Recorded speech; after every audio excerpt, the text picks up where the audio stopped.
In this video, we want to look at working with groups of objects because often we're going to want to manage lots of data, not just one instance of a class or one row of data, as we'll talk about later.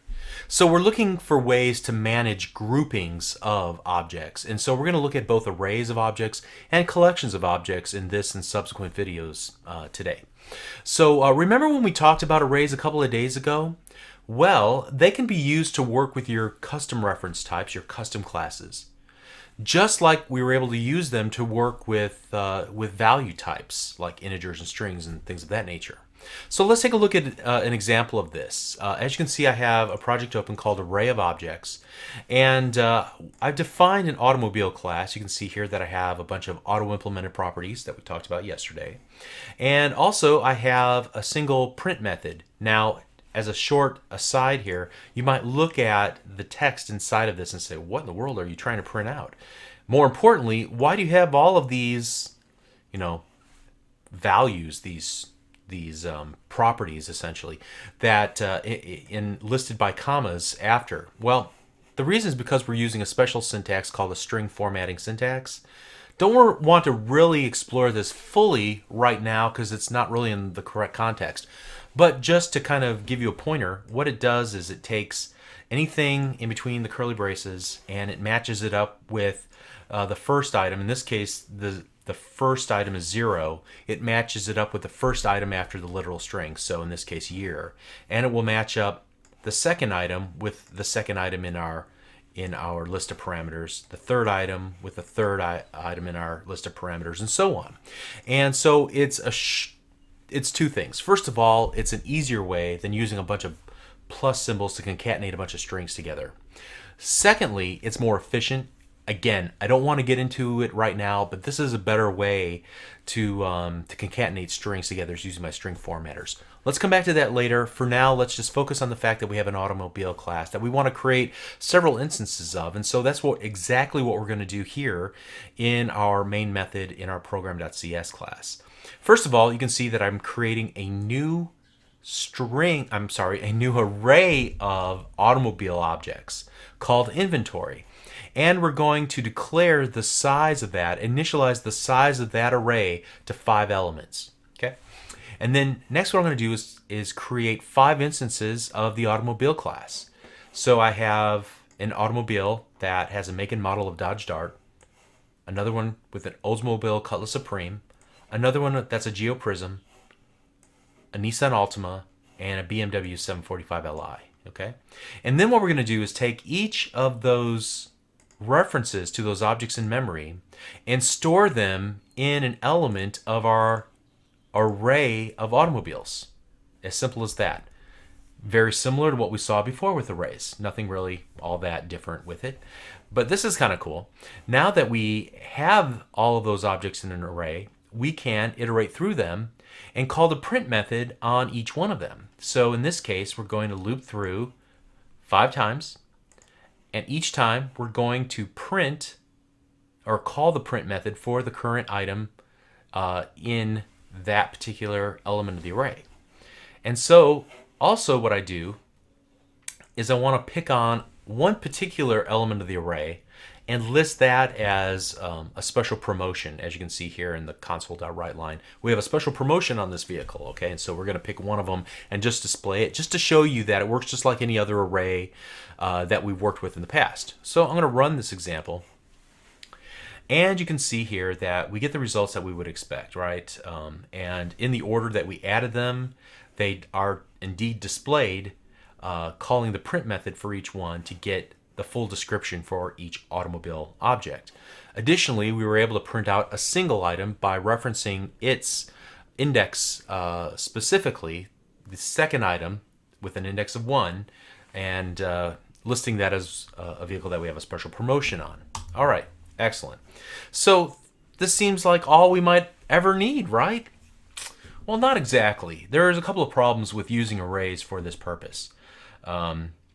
First of all, you need to know how many items you're going to stick in the array up front. That's the same problem that we had before with arrays, right? You can't dynamically size the array based on how many items you might need to add in the future in your code. So you have to know exactly up front how many elements that you need. Not always practical. Very infrequently is that practical. And then secondly, the other problem is you can't remove an item from an array because, again, it has to be that size or nothing. There's no way to remove a particular item. So it's a little bit limiting in that regard, and there's some other ways that we'll find that it's limiting. So using arrays for objects is of limited utility and value to us. However, in order to overcome at least some of these problems, we're going to go the next step up on our ladder. And so I'm going to open up another project that I've already prepared, and that one is called Array List of Objects. All right, so as before, we have the automobile class. Same as before, nothing's changed there. In our program.cs, notice first of all that I add a using statement. We want to use the system.collections collections, and there are a number of them. We're going to focus on one specific type of collection called an array list for this example. All right, so in this particular case, we're creating a new instance of an array list called inventory. And then we're going to go, just like we did previously with the previous example, we're going to create, and I see a little typo here, 5 instances of the automobile class, just like we did previously. And now we're going to call the add operator to add each of those instances to our array list. Okay, and then we're going to use a different technique that we used before. Whereas last time we used the for loop, this time we're going to use for each. So for each object item in inventory. Okay, and if you recall previously, this syntax declares item as type object, which is the most vanilla, most basic type of object. Since system.object is the father of all objects, defining something as object means it's a container that can hold anything. Okay, it's this. On one hand, it's the safest. On the one hand, it's the least safe, depending on how you look at it. We don't want to do this permanently. This is just an example to show you how it could be done. We're going to improve on this later, so don't get too attached to this code. Okay, but at any rate, we're going to loop through each item in inventory, and then ultimately we're going to call the print method. However, to get to that point, what we're going to need to do is cast item, which is now just an object. We're going to have to give it a body. We're going to have to say, this object is actually an automobile. So treat it like an automobile, okay? And so once we cast it to an automobile, then we can call auto.print, and it should work just fine. In fact, at that point, since it is an auto, we get it strongly typed. I can see all of the methods and properties. Up to that point, if we just look at item and we hit item dot, it just has those basic methods and properties that have been defined in the system.object class. Okay. So again, to show that it's still possible to retrieve one item out of that list and do something meaningful with it, we're going to run that same promotion idea. This time, what we're doing is still using that bracket syntax that we used before to access one element of our array list. But we're going to need to cast it to an automobile, save that reference into a new variable, and then we can call the print method on that particular one. So let's go ahead and run this application. It performs exactly the same as the previous example. The benefit, though, is that, well, look what we can do now. Let me go ahead and just keep moving down on this example. Okay, for the sake of brevity, I just pasted code in that I'd prepared earlier. Here what I'm attempting to do is add a 6th item to our array list. Now, this is something that would have blown up our array of objects before, but now that we have an array list, will we be able to add an additional item? Absolutely. Not only that, but we can specify at what position do we want to insert this new item. In this case, I'm going to insert it in the 3rd position of our array list. So we're going to insert it in the middle. We don't have to put it at the end. Okay, so that's pretty neat. Let's look at some more code of a similar nature. Okay, pasting in a little bit more code. Here I'm removing an item from a specific position within the array list. I'm remove that, and then I'm passing in the index or the position that I want to remove from the array list. All right?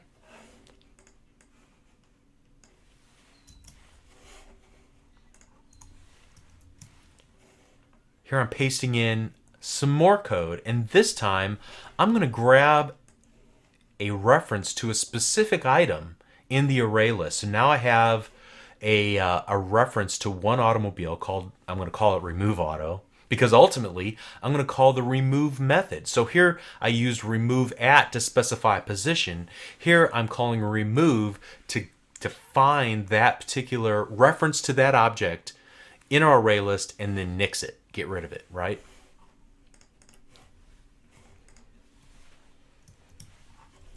Okay, so finally what I want to do is just print out the number of items within our array list. See, I'm using that string formatting syntax again that we talked about earlier.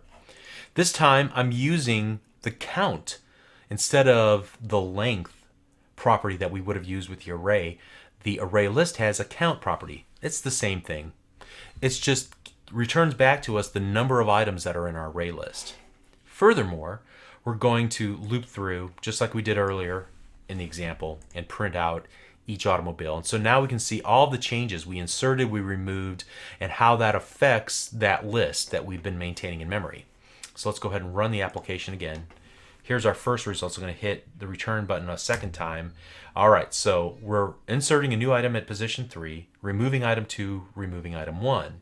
So our array list now has 4 items instead of 5 previously, and you can compare the two lists. It looks like we got rid of the Oldsmobile Cutlass Supreme, which was the item at position 1.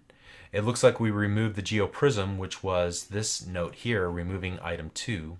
And it looks like we inserted that 300M, which was at position 3, but because we deleted the Oldsmobile Cutlass Supreme, it moved up a spot. So that's why it appears there within our list. Okay? So this looks great, right? This is all we'd ever need. Well, not exactly.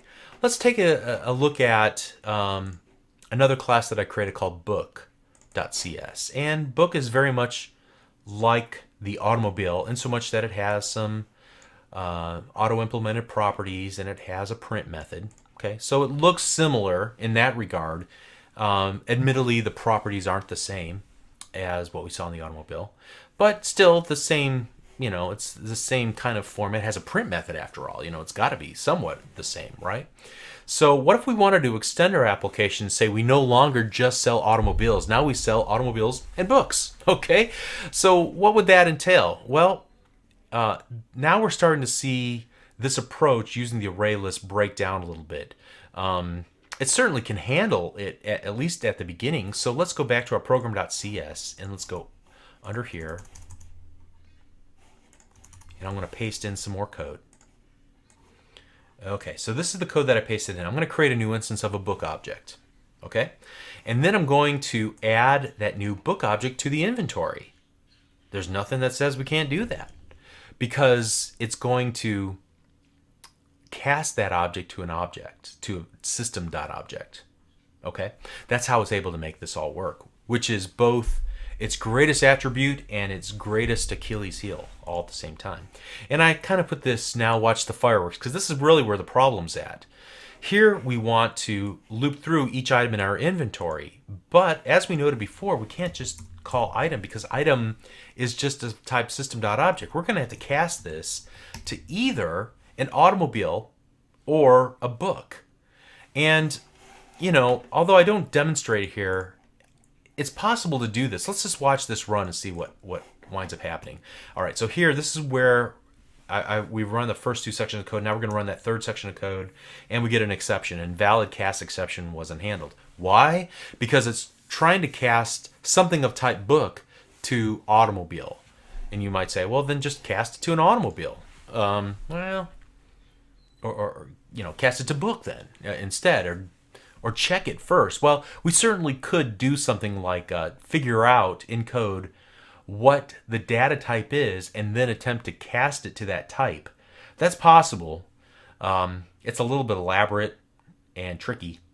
And I think there's a better way, an easier way, and we're going to look at that in the next and subsequent videos. So just stay tuned with this train of thought. I'm not finished talking about it, but at least now you can see the difference of having an array of objects versus an array list, a specialized collection that is all about holding on to references of objects, okay?